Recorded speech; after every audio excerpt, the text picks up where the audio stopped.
الحمد لله والصلاة والسلام على رسول الله أما بعد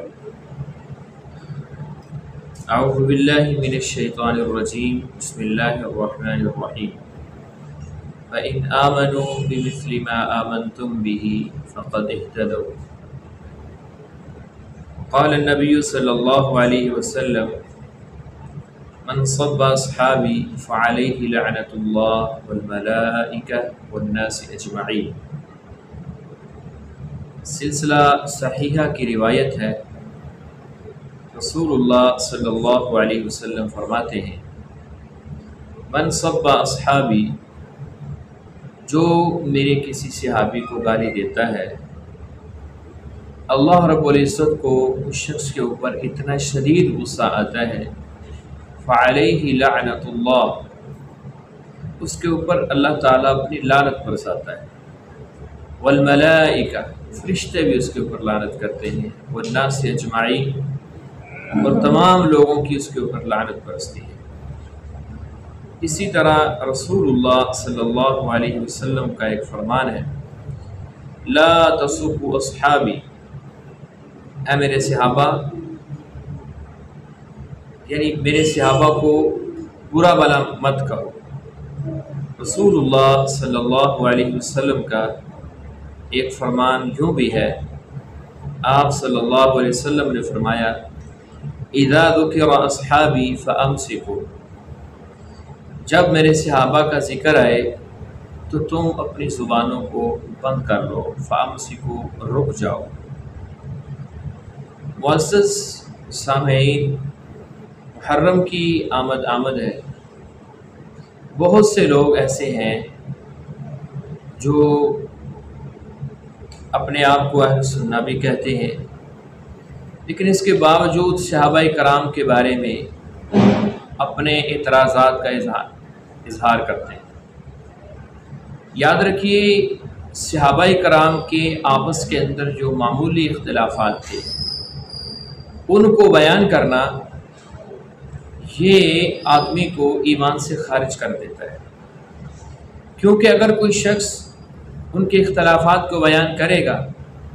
تو لازمی طور پر کسی ایک صحابی کو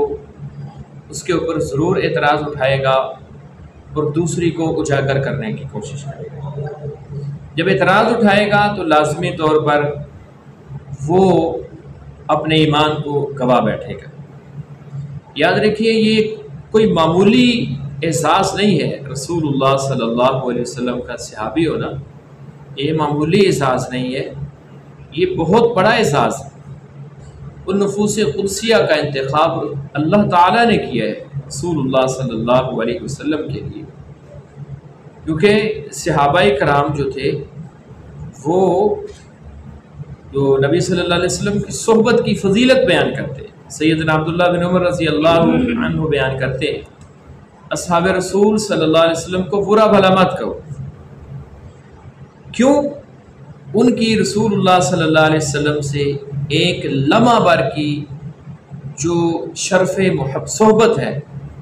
فرمایا تمہاری 40 سال کی عبادت سے بہتر ہے۔ اور دوسری حدیث کے اندر الفاظ ہیں، سیدنا سعید بن زید رضی اللہ تعالیٰ عنہ عشرہ مبشرہ صحابہ کرام کی فضیلت بیان کرتے ہوئے کہتے ہیں، فرمایا صحابہ کرام میں سے کسی ایک بھی غزوہ میں رسول اللہ صلی اللہ علیہ وسلم کے ساتھ حاضری تم میں سے کسی کے اعمال سے بہتر ہے، کتنے عمل ہوں، اگرچہ اس کی عمر حضرت نوح علیہ السلام کی، یعنی 950 سال اس کی عمر ہو، اتنی وہ عبادت کرے۔ اور دوسری طرف ایک صحابی کا نبی صلی اللہ علیہ وسلم کے ساتھ غزوے میں شرکت کرنا، فرمایا وہ تمہاری 950 سال کی عبادت اس کا مقابلہ نہیں کر سکتی۔ اور پھر صحابہ کرام نے اپنا سب کچھ نچھاور کیے، اور آخری بات یہ ہے کہ ان کے لیے اللہ تعالیٰ نے اعلان فرما دی ہے رضی اللہ عنہم ورضوا عنہ، جب جزا سزا دینے والی ذات خود یہ فیصلہ فرما رہی ہے کہ میں ان سے راضی ہو گیا اور وہ مجھ سے راضی ہو گیا، تو پھر میں اور آپ کون ہوتے ہیں ان کے بارے میں اپنی زبان کو کھولنے والے؟ ان کے بارے میں زبان درازیاں کرنے والے، یہ ہر اہل سنہ کے ہر شخص کا یہ نقطہ نظر ہے، یہ موقف ہے کہ صحابہ کرام کی تمام غلطیوں کوتاہیوں کو اللہ تعالیٰ نے معاف کر دیا۔ اور پھر نبی صلی اللہ علیہ وسلم کے سامنے ایک دفعہ ابو جہل کی موت کے بعد کسی شخص نے ابو جہل کے بارے میں کچھ کلمات کہے، تو نبی صلی اللہ علیہ وسلم نے فرمایا خاموش ہو جاؤ، وہ اپنے انجام کو پہنچ چکا ہے، جو اس کا انجام تھا وہ اپنے انجام کو پہنچ چکا ہے۔ تو اب دیکھیں ایک شخص کے بارے میں کنفرم ہے، اللہ اور اس کے رسول نے یہ فیصلہ کر دیا ہے کہ وہ جہنمی ہے، اس کے باوجود بھی اس کے بارے میں روکا جا رہا ہے کہ وہ اپنے انجام کو پہنچ گیا ہے، تو اس کے بارے میں اپنی زبان کو بند رکھو۔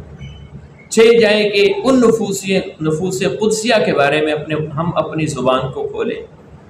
جن کے بارے میں اللہ تعالیٰ نے اتنا بڑا سرٹیفکیٹ عطا کیے، رضی اللہ عنہم ورضوا عنہ۔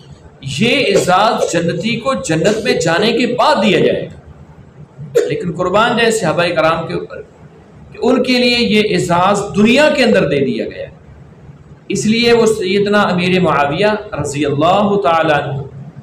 یا شیر خدا سیدنا علی المرتضیٰ ہو، ہماری آنکھوں کے تارے امیر معاویہ رضی اللہ تعالیٰ عنہ اور سیدنا علی المرتضیٰ ہماری آنکھوں کے تارے ہیں۔ ان دونوں صحابیوں کی محبت ہمارے ایمان کا حصہ ہے۔ کسی ایک صحابی کو کے بارے میں بھی اعتراض اٹھانا ہمارے ایمان کا خطرہ ہے، اس لیے کوشش کریں کہ جیسے ہی صحابہ کرام کے بارے میں آپ کے سامنے کوئی شخص زبان کھولے اس کو خاموش کروائیں، کہ میں کون ہوتا ہوں اپنی زبان کھولنے والا، میری تو کوئی حیثیت ہی نہیں ہے۔ اللہ تعالیٰ نے ان کے لیے اتنا بڑا انعام دیا ہے، اللہ مجھے اور آپ کو صحابہ کرام کی محبت میں زندہ رکھے۔ السلام علیکم ورحمۃ اللہ وبرکاتہ۔